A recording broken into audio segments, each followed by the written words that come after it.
여러분 에미 어워드 최근에 많이 들어보셨잖아요.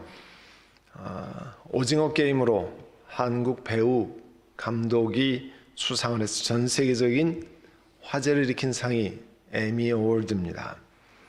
미국과 전 세계 TV 그리고 인터넷 매체 드라마, 코미디, 버라이어티 쇼, 다큐멘터리를 대상으로 하는 보통 TV의 아카데미상이라 불리우는 것이 에미상입니다. 그런데 미국과 독일, 이탈리아의 TV에서 미니 시리즈로 조셉이라고 하는 제목으로 구약 성경의 이야기를 제작해서 그 TV에 방영을 했습니다. 이 엔터테인먼트를 위주로 하는 TV에서 우리가 성경을 통해서 아는 아브라함의 증손자고 또 이삭의 손자요 야곱의 아들 요셉의 이야기를 미니시리즈로 제작하고 방영했습니다. 185분이니까 약 3시간짜리 미니시리즈 몇 번에 나누어서 방영한 거죠. 그런데 놀라운 것은 이 성경 인물을 다룬 TV 미니시리즈가 그의 에미 어워드에 여러 분야에서 노미네이트 되고요. 또 최고 미니시리즈 상, 아웃스탠딩 미니시리즈 어워드를 미니시리즈 중에 최고의 상을 받았습니다. 그 요셉이라고 하는 미니시리즈의 첫 번째 장면은 이집트에서 열린 노예 시장의 장면입니다. 그 노예 시장에서 주인들이 노예를 검사하고 건강한지 일을 잘할 수 있는지 그 어두컴컴한 방에서 노예들을 고르는 장면으로 시작합니다.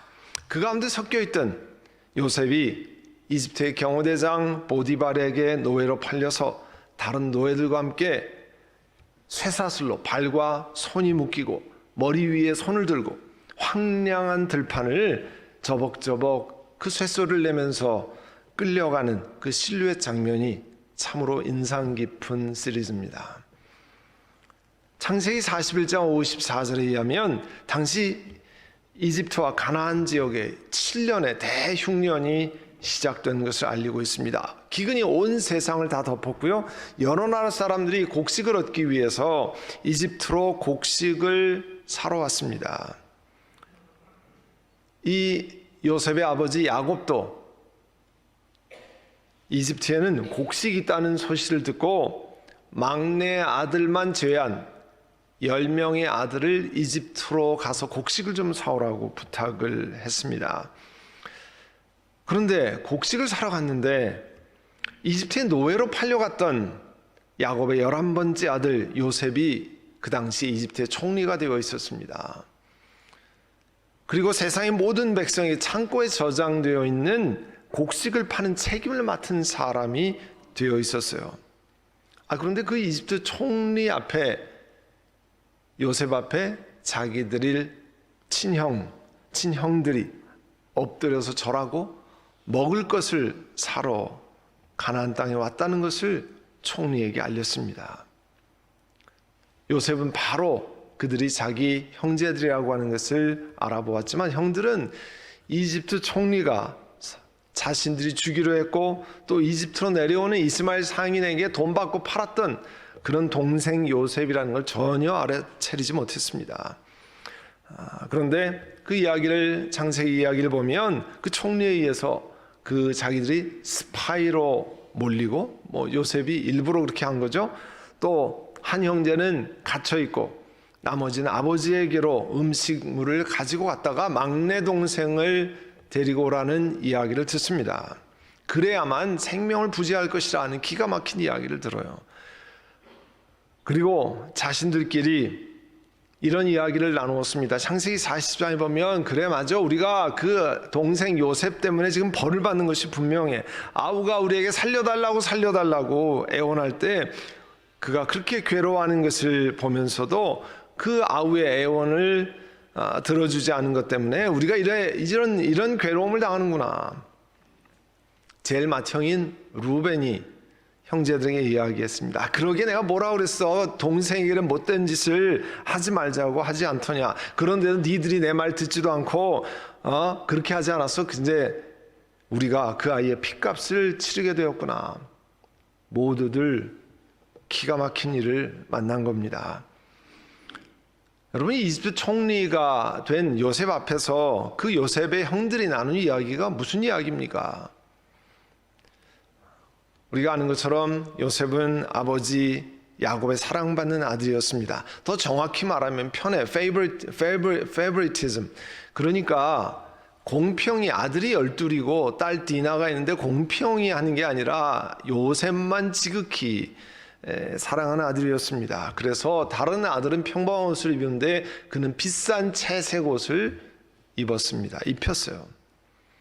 근데 그 요셉이 양 치는 데서 형들이 잘못하는 것은 꼬박꼬박 아버지에 가서 고자질을 했던 일러 바친 아들이었습니다. 또 그가 밤에 꾼 꿈을 나누었는데 해와 달과 11개의 별이 자기에게 절을 한다고 하는 꿈을 꾸어서 형들이 그러면 엄마 아버지랑 우리 형들이 다 너한테 절한다는 거냐 하고 시기를 불러온 그런 아들이었습니다. 이렇게 형제들이 불화 속에 있는데 요셉이 아버지의 부탁으로 먼 지역에서 양들을 돌보고 있던 형들에게 안부를 확인하고 또 양들이 제대로 있나를 확인하기 위해서 아버지 심부름을 갑니다. 그런데 형들은 멀리 동생 요셉이 오는 것을 보고 잘됐다, 이제 아무도 없는 이 동네에서 죽여서 구덩이에 집어넣자 그랬습니다. 그리고 아버지에게는 사나운 들짐승이 잡아먹었다고 그렇게 이야기하자 그 녀석의 말도 안 되는 그 꿈이 도대체 구덩이에 잡아서 이제 죽으면 어떻게 되나 한번 보자, 이렇게 계략을 짰습니다. 아까 말씀드린 것처럼 큰형 루벤이 말리고 말려서 결국 죽이지는 않고 그냥 구덩이에 집어넣기로만 했습니다. 근데 성경에 보면 그 안에 물이 하나도 없다. 그 사막에서 물이 없는 깊은 구덩이에 들어가면 결국 죽는 거죠. 그러니까 죽으라고 한 겁니다. 그 요셉이라고 하는 미니 시리즈에 보면요, 혼자 전혀 빠져나올 수 없는 아주 깊은 땅속 깊이 파져 있는 그 깊은 웅덩이에 던져 넣습니다. 그 밑에는 사막의 뱀들이 막 왔다 갔다 합니다. 형! 애타게 부르짖는 소리를 형들은 외면합니다. 구덩이 속에서 형 살려줘. 절규하는 요셉의 소리에 옆에서 잠을 자다가 내가 미쳐버리겠는데 저 소리 때문에 형제들이 그렇게 이야기를 하는 모습이 나옵니다. 마침 그들 옆으로 이집트로 내려가는 이스마엘 상인 한떼가 가는 것을 보았습니다. 형제 중에 유다가 있잖아요. 유다라고 이름하는 형제가 제안을 합니다. 우리가 동생을 죽이지 말고 그냥 그 아이의 피를 흘린다고 해서 우리가 유익되는 게 도대체 뭐냐. 그러니까 손대지 말고 그 아이를 이스마엘 사람에게 팔아넘기자. 그래도 그 아이가 우리 형제고 우리 피부치 아니냐. 이야기를 들으니까 그래도 피를 나눈 정은 있어서 이제 그 유다의 말을 따르기로 했습니다. 그러니까 겨우겨우 죽음은 면한 거죠. 그렇지만 요셉의 인생이 완전히 달라졌습니다. 아버지의 편애를 받던 애지중지하던 아들이었어요. 그런데 이번에는 이집트 경호대장 집에서 막일을 하는 물건 취급을 당하는 종의 신분으로, 노예의 신분으로 전락했습니다. 신분이 완전히 바뀌게 된 거죠. 성경 창세기 37장에 보면요, 요셉이 그 형들이 멀리 양치러 갈 때 나이가 17살쯤 됐다고 나와요. 17살 할 때 그 일이 있었고요. 그리고 가서 죽임당하기 일보 직전까지였잖아요. 결국 하나님이 문을 여셔서 경호대장 보디발의 집에서, 그리고 이집트 바로 왕의 총리가 되었을 때, 그래서 일을 시작할 때가 나이 30살이라고 성경에 나옵니다. 그리고 바로 왕이 꿈을 해석해서 그것을 대비하잖아요. 7년 동안 대풍년이 들어서 창고에다 음식물을 저장하고 7년 예정의 대흉년에 지금 흉년의 두 번째 해를 맞는다고 성경에 나와 있습니다. 그러니까 대략 이렇게 해보면 요셉의 나이가 39살쯤 정도로 보여집니다. 그러니까 17살에 집에 떠나서 거의 죽을 뻔하고 총리가 되어서 9년쯤 지난 다음에 형제들을 만나게 된 거예요. 그러니까 아버지 어머니 그리운 식구들과 헤어진 지가 소식을 전혀 모르고 산 지가 거의 22년 가까이 된 시점입니다. 그래서 오늘 본문 45장 1절에는요, 요셉이 북받치는 감정을 억누르지 못했다고 그랬어요. 자기 시종들 앞에서 그만 다 물러가라고 명령하고 주위 사람들을 물린 다음에 드디어 자기가 누구인지를 형제들에게 밝혔습니다. 그리고 한참 동안 울었는데 그 통곡 소리가 얼마나 컸던지 바깥으로 나가 있던 이집트 사람들에게 들리고 바로의 궁에도 들리처럼 대성통곡을 하고 울었다는 거예요. 형제들에게 버림받고, 버림받은 게 아니라 거의 죽임을 당한 거죠. 노예로 팔려서 학대받고, 또 하나님 앞에 범죄하지 않기 위해서 주인 마님의 성적인 유혹을 거절했다고 해서 모함을 받아서 감옥에 갇혀있던 시간들, 하나님이 길을 여셔서 노예 생활에서도 경호대장 보디발에게 인정받고 그의 신복이 되게 하셨고, 감옥살이 중에서도 그 간수장에게 눈에 들어서 하나님이 길을 여셔서 그 감옥 안에서도 여러 가지 일을 보게 되었습니다. 그러나 생각해 보세요. 17살에 떠나서 부모의 생사를 모르고 버림받았던 고통스러웠던 20년의 시간들, 형들에게 죽임과 방불한 버림을 당했던 엄청난 그 트라우마의 사건들, 시간들, 이제 자신의 친동생 베냐민이 자기 앞에 와 있습니다. 그리고 형제들이 있는 자리에서 자신 누구인지를 밝혔어요. 그리고 북받치는 감정이 터져나왔습니다. 얼마나 대성통곡을 했으면 그 바로의 궁에까지 들렸다고 했을까요? 여러분, 우리 옛날에 KBS 이산가족 찾기 TV에서 온 나라가 울었잖아요. 그 TV에 나온 사람 대성통곡을 하고 울고, 그것 이상 가겠죠. 요셉의 형제들은 자신들 앞에 서 있는 이집트의 총리가 자신들이 주기로 했고 돈 받고 이스마엘 상인들에게 내다 팔았던 요셉이라는 고백을 들었어요. 어리둥절한 정도가 아니라 너무 놀래가지고 할 말을 잃었는데 성경은 입이 얼어붙었다고 그랬어요. 왜 얼어붙었습니까? 요셉이 오라고 해서 가까이 갔는데요, 형제들의 가슴에 아마 쿵 내려앉는 소리가 들렸을 거예요. 내가 형님들이 이집트로 팔아넘긴 그 아우입니다. 내가 그냥 아우입니다 그렇게 얘기하지 않고요, 형님들이 이집트로 팔아넘긴 아우입니다. 그러니까 그걸 또렷이 기억한다는 거 아니에요? 또 기억 안 할 수도 없지만 그거를 딱 집어서 얘기한 거 아니에요? 그러니까 그 소리를 듣고 아마 심장 떨어지는 소리가 다 들렸을 거예요. 드디어 죽었구나. 아마 베냐민을 제외하고는, 그 현장에 베냐민은 없었으니까 베냐민을 제외하고는 이제 죽었구나. 드디어 완전 범죄가 들통나서 이제는 이 이집트 땅에 와서 죽는구나 생각을 할 수밖에 없었을 겁니다. 그러니까 입이 떨어지지 않고 완전히 얼어붙는 거죠. 그런데 그 다음 순간 요셉이 그 형들에게 하는 이야기를 들어보십시오. 45장 5절에 이제는 걱정하지 마십시오. 자책하지도 마십시오. 형님들이 나를 이곳에 팔아넘기긴 했습니다. 그거는 분명해요. 팔아넘기긴 했습니다. 그러나 하나님이 형님들보다 앞서서 나를 여기에 보내셔서 우리의 목숨을 살려주시려고 그렇게 하신 것입니다. 형님들이 나를 이곳에 팔아넘기긴 했습니다. 요셉의 고백은 그 형들이 행한 일이 그거 참 잘한 일입니다. 그런 얘기는 전혀 아니라는 거예요. 요셉을 시기하고 미워했기 때문에 죽이려고 했습니다. 형제를 돈 받고 팔아서 넘긴 일이 악한 일인 것은 분명합니다. 오늘 성경에도 그것을 말씀하고 있어요. 그런데 요셉은 지난 22년간 연단의 삶 속에서 하나님의 시선으로 자신의 삶에서 일어난 이 엄청난 사건을 해석하는 은혜의 눈을 갖게 되었습니다. 그래서 계속해서 이렇게 고백하는 겁니다.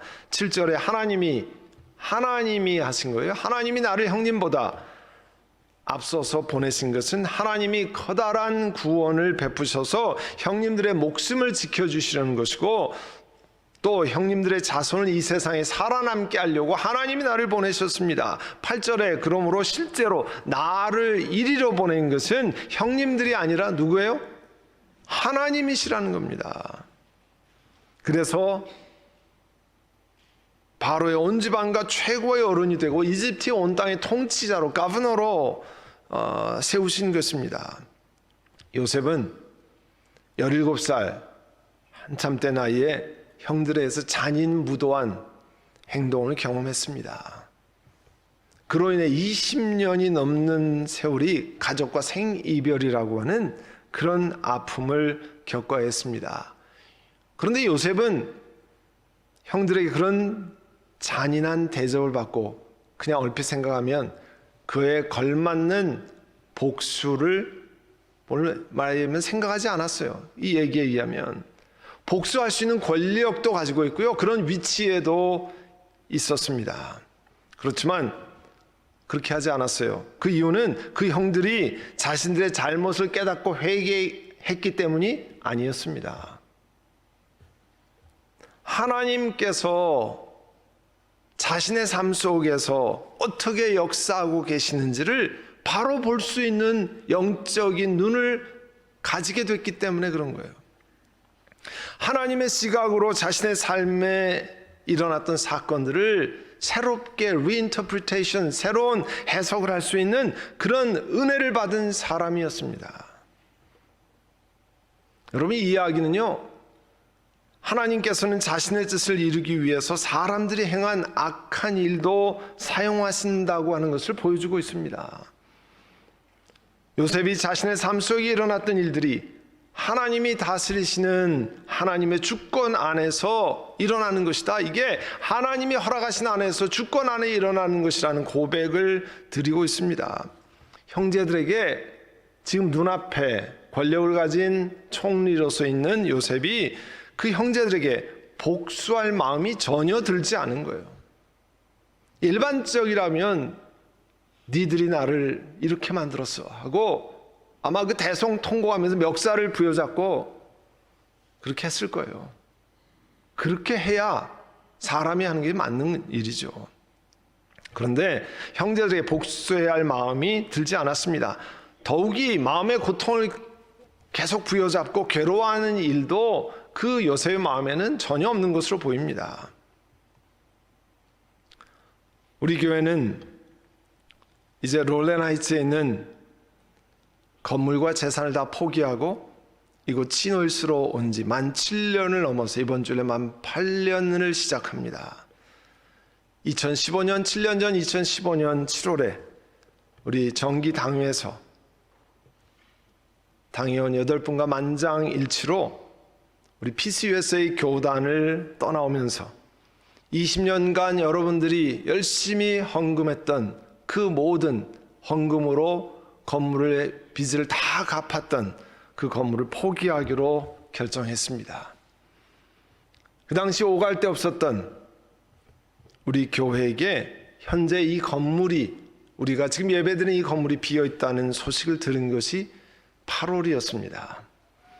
그리고 우리가 가지고 있던 당시 쓸 수 있는 헌금 총액이 40여만 불이었을 때 하나님이 길을 여실 것을 믿고 8월 말에 이 건물 구입을 위한 에스크로를 오픈했습니다. 제가 지금 기억하는데요, 제가 우리 같은 ECO 교단의 콜럼버스 반석교회에서 말씀 사경회를 인도할 때 이 팩스로 받아서 사인을, 에스크로 오픈 사인을 했던 기억이 납니다.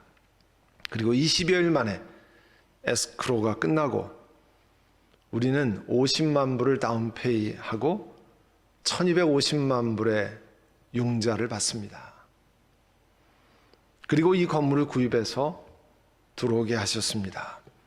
7년 전 2015년 10월 1일 이사를 하고 10월 4일 첫 주일 예배를 드렸습니다.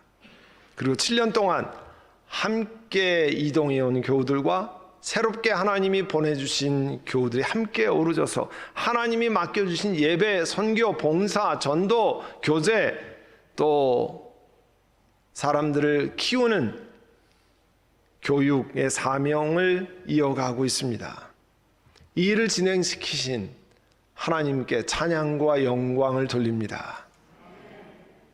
제가 첫 주일, 10월 첫 주일마다 이 일을 다시 되새기는 것은 하나님께서 우리 교회에 베풀어 주신 은혜가 너무 크기 때문입니다. 너무 감사하기 때문입니다.